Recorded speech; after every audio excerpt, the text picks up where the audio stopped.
Thank you, Mayor Stoney, and thank you for your continued support of the Richmond Police Department and for your commitment to public safety. Also, thank you to President Newbill, President of our City Council, for coming today, as well as all City Council members who came today. For public safety is not a responsibility of the police department. It is a responsibility for us all.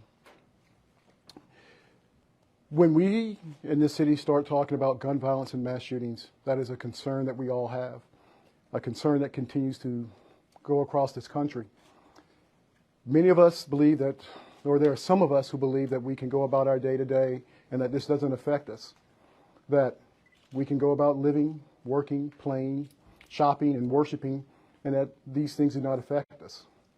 Then there are those who actually make a choice, a cognizant choice to actually be part of the solution and actually do something as simple as pick up the phone and give us a call. This is what happened here in the city of Richmond, Virginia, where a subject who I am referring to as a hero citizen picked up the phone, overheard a conversation that there was a mass shooting being planned here in the Richmond of Virginia at our 4th of July celebration at the Dale.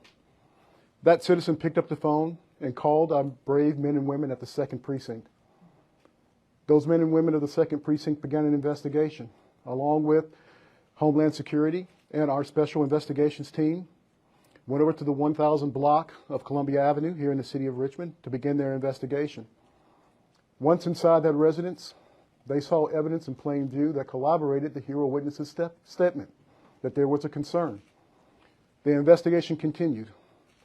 They seized 2 assault rifles, 1 handgun, and 223 rounds of ammunition. At that time, Julio Alvarado was taken into custody. He was charged with being a non-U.S. citizen in possession of a firearm. He is being held currently at the Richmond City Jail. The investigation continued. Officers continued to put surveillance on a second subject, and that second subject was watched throughout the holiday until afterwards, in which PC was actually obtained and he was taken into custody as well and charged with the same thing. That hero citizen from one phone call, well, let me back up. After that phone call was made, our investigation also reached out to the FBI. The FBI was very important and very critical in this investigation because we had to be sure that the scope of the plan only included those who we were looking at and did not exceed that. In other words, we did not want to miss anything.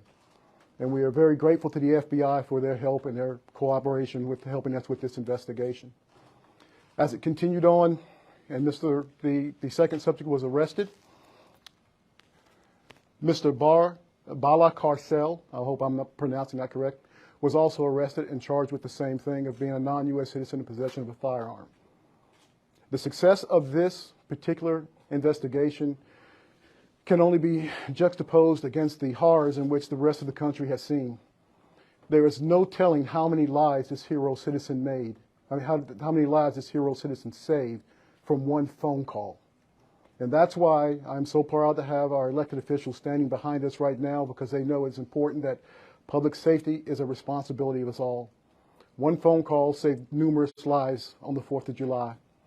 And moving forward, we employ that everyone, if you see something, say something. If you hear something, say something. It is a responsibility of law enforcement that if we hear something, that we do something. And that is the message I would like to get out today, that see something, say something, works. So at this time, we'll take a few questions. Can you tell us when the second guy, Chief, was arrested? On the 5th. Yes. Well, once we made contact with him, we kept him under surveillance. We had to wait till we had enough PC to actually take him into custody. Chief, can you tell us one question at a time. Chief, just in the time before and after the incident, did you alert any police officers about the potential threat? Because we didn't obviously hear of it from you all, so could you walk us through kind of what happened there? Yes, we did know. Our officers knew, especially. We actually kept Mr. Barsakalala, we kept him under surveillance. Okay, we kept our eye on him, but we had to make sure that we were looking at the right ones, that the investigation included those we were looking at. We didn't want to come up off it too soon and then let someone else actually get away. Okay? We also, I believe, Deputy Chief John Hayes on July 4th did a stand-up and actually repeated a lot of things that we were saying today, a lot of things that we continue to say. If you see something, say something, by all means. It is a responsibility of us all. The force multiplier for any law enforcement or public safety agency is the citizenry itself, because they see more and they hear more. 1 second, she was next. Yes. Chief, can you tell us what the relationship between the two suspects is? Are they friends, relatives? And secondly, can you give us the broad outlines of what they were planning to do? The broad outlines are they were planning to actually shoot up our 4th of July celebration. Okay? We know what their intent is, but we don't have their motive. We do know that they lived at the same location, so we can say that for sure that they were roommates. Okay? Hang 1 second. I saw to your hand. Chief, I got you. help explain here again. The second suspect wasn't arrested until after the Correct. alleged offense. Can you Correct. explain? Was PC. there We did not. We didn't have the PC. We did not have probable cause to arrest him at that time, so we kept him under surveillance. With it, I guess if he did, attempt to make these actions, officers would have been prepared to move in, or did you think he did not have the means after seizing the weapons on the first? No, if he were to try any act of violence, our officers would have acted swiftly and beforehand. We were watching him very, very closely. Okay, so yeah, I hope I'm answering your question. I'm not trying to sound evasive, but yeah, if the officers saw him making any violence moves, they would have acted very swiftly. You know, 1 second, he was next. Chief, were these guys known to the Richmond Police Department? Were there any encounters of your officers with these guys before this tip came in? No, no, sir, none. Then here, then John. okay. Can you tell us any more about the plot itself? Did they have any particular grudge against a certain group of people? Was it a random attack to get back at? Don't know. We know their intent. Their intent was to conduct a mass shooting at our 4th of July celebration. We do not know what their motive was as to why. John? The history of these suspects, I've been told from sources that one of them at least has been deported several times. Can you comment on that and how frustrating it is for to have some guy come in time after time again and this is the outcome?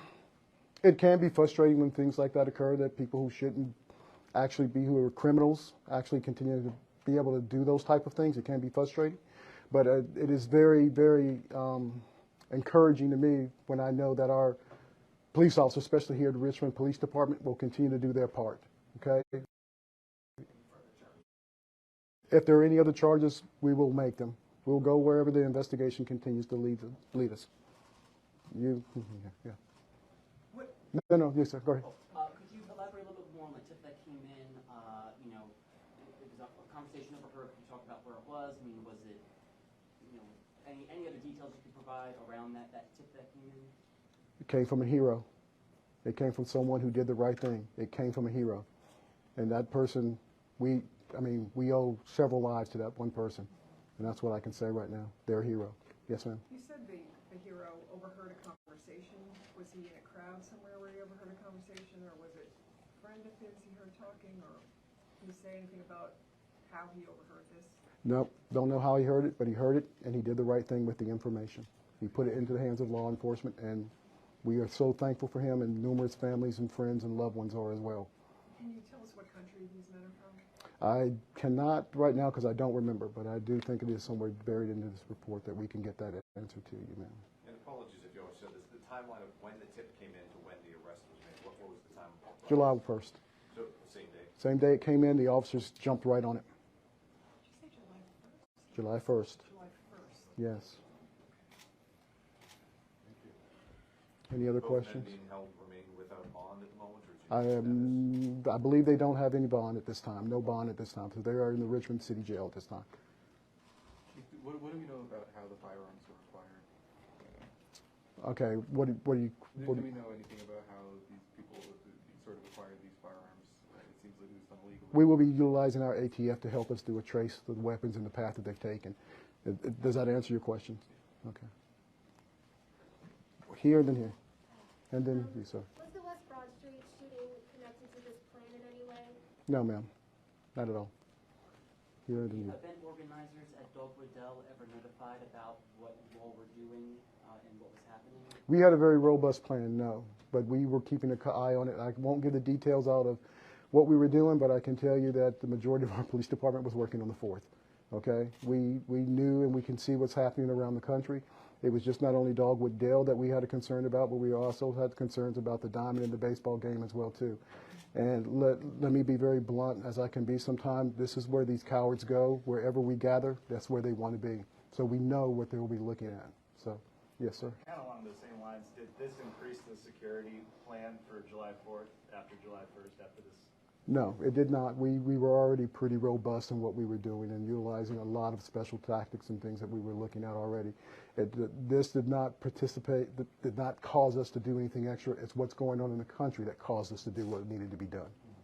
Okay? Yes, sir. Chief, after hearing about Highland Park, what was your reaction? I mean, you had a situation in your own city. I think I'm like any other citizen who's just outraged at this. This has got to stop. It's just got to stop. I may be the police chief, but I'm also a citizen, and it's ridiculous. At some point in time, this has got to stop. This is America, and we have a right to gather, and we should be able to gather peacefully to do whatever we want to do. Were there any details on how they planned on carrying out this shooting? I mean, Dogwood Dell has that tower there above there. I mean, what was the detail on that? If you're asking if we thought they were going to use the high ground, we don't know. We don't have those type of details. Okay? We just know that that's where they were going. Okay? And that's where we were gathered as a people. Will they be in court this afternoon, tomorrow, do you know? I do not have their court schedule, ma'am. Yes, sir. When this tip came in, obviously, the department gets a lot of tips, so during your investigation, what kind of led you to believe that this was like a reliable source as far as that's concerned? Like, what point of the investigation? When they called. The officer could have blown it off. The officer could have said there's no way, no how, just made a note of it and moved on. The officer at the 2nd Precinct deserves so much credit. It's a phone call. They took the time to take the notes, to take a look at it, make the phone calls, get Homeland Security, get our special investigation involved, and we did our due diligence. Chief, when you made contact on July 1st with the first suspect, did they confess or say anything to you about the other gentleman that led you to believe, okay, this is legit, we got to go in and take what we can now and seize what we got? I don't think it was the statements. I think it's what the officers saw when they walked in there. There was evidence in plain view that corroborated what our hero citizen had told us. So we knew we were on the right track there. Did they let him in the apartment? Did he let the police in the apartment, or was there a warrant? They were allowed into the apartment, yes. Yeah. No warrant. If that answers your question. There was no warrant. Yes. Can you speak to, I know obviously that the firearms there, was there anything else that led you to believe that you were on the right path and share that they were planning? There was firearms related material that was in plain view. Okay. Nothing about indicating Dogwood Dell other than No. the tip? No, other than the tip. Thank you. Okay, thank you. I have a question about the retraction of tweets that happened late Friday. I know you weren't chief at the time when the police statue tear gassing took place, but I'm wondering, moving forward and learning from that situation, have communication protocols within the police department been reviewed so that, information that's being released to the public is accurate? Given this situation and what we're dealing with now, I'm going to give it its all due respect and every attention that it deserves, and I'll answer your question at a later time if you would. Speak to the PIO about that, and we'll address that question at a later time. Would the mayor take any questions? Sure, I'll take a question. Mayor, I've heard a lot from Facebook viewers today that are addressing just the violence we had over the weekend in the city. 13 people shot, 1 dead, one at a popular bar and grill on Main Street. You said that this is an epidemic here in the city. How can we plan to stop this stuff, man? This is the 2nd year in a row we've had record numbers for violence.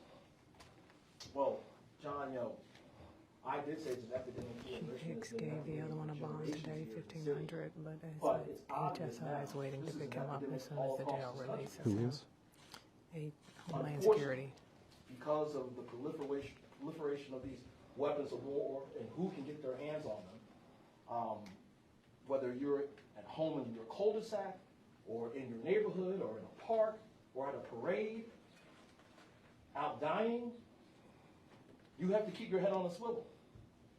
And that's not the country that I know I desire to live in. That's not a country that anyone here on stage desires to live in. But those are the facts of the matter at this moment. And there was mayor after mayor across this country who are frustrated by the current state. And a lot of times, us here at the local level, and we're grateful for our police departments, but we don't have the tools necessary to stop the flow of weapons into the hands of those who want to harm people. The bottom line. And so I appreciate what the federal government has done, Congress, in passing the recent bill on firearms, but I'm telling you right now, we need more. And so if members of Congress, both Democrats and Republicans, want to pat themselves in the back and think they've done something, come to urban areas like Richmond on a day-to-day basis, week in and week in, and we're going to tell you, you're going to see for yourself, that we need more. More policies to keep people safe. So these wars of, these firearms, these weapons of war don't get in the hands of the wrong people. This hero, Mayor, saved what could have been a mass shooting, but we did have a mass shooting over the weekend with the Cyber Cafe.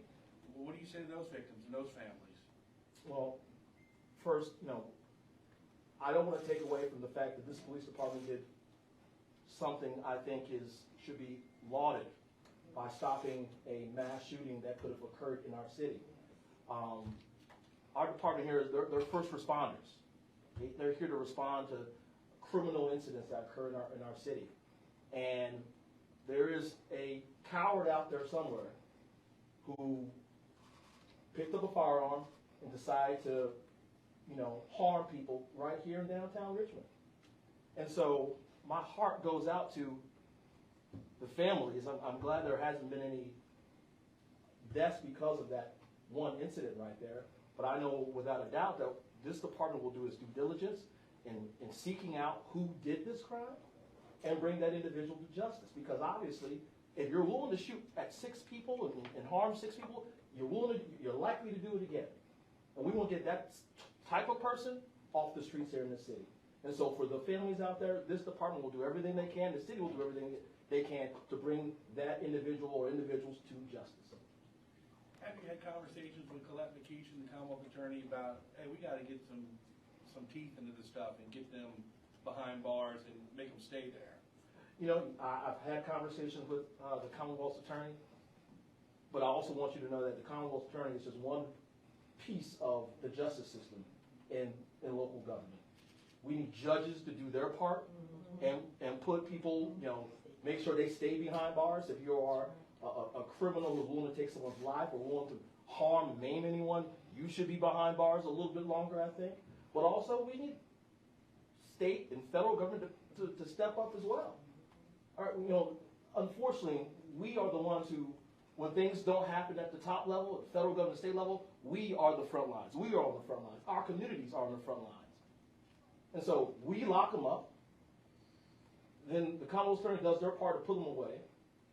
But then when they're getting light sentences and they're back out on the street, that puts more into the activity log for our officers. And so we can do all the investing. We can change policies in our power that we have here locally, but we don't get any help from the judicial branch or from state government or federal government. This is going to be a continual cycle. And unfortunately, that's been the case for generations in urban locales like Richmond. I'll take one more then. Mayor, do you feel like the police department has enough resources to continue to prevent tragedies like this? Well, I put $11 million more, not me, the members of the city council and I work together to put $11 million more into the Richmond Police Department, right? So we can be competitive here in the region. And that's a positive, obviously. But what I hear from officers all the time is it's more than just about pay. It's about, you have a quality of life in your neighborhood and at home. You also have to up the quality of life in your workplace as well. We're going to continue to focus on that. Also, we can't continue to put this all on the shoulders of police officers as well. This is about community safety. And that's why we put a lot of dollars into gun violence prevention and intervention. We got folks here with our Parks and Recreation Department who are with us today because they play a central role in preventing young people to choose a life of crime. That's why we invest major dollars, a 33% increase in public education in the city over the course of the last 5 years. They did that. Why? They know because our children, just like any children, the children living in Henrico, Chesterfield, you name it, deserve a better path than a path centered in crime, centered in wrong decisions. And so we're going to continue to invest into the police department, but we can't just be tough on crime and say investing in law enforcement is the only answer. We also got to be tough on the root causes of crime. I've said that daily, weekly, until I'm blue in the face. And you're getting a sign from me today is that I'm frustrated. Because we were here to talk about what happened, what could have happened on July 4th, and yet we're talking about other things today. So I want to end by saying, let's thank our police department for the job, the great job they did to prevent a tragedy in the city. And also, take the time to thank them for the tragedies that they're preventing each and every day. That may not involve a mass shooting. It may just involve a kid getting his hand on a gun and someone calling it in. That's our community that's doing that. That's this police department that's doing that. Okay? So take the time to do that, and remember, if you see something, say something. Thank you.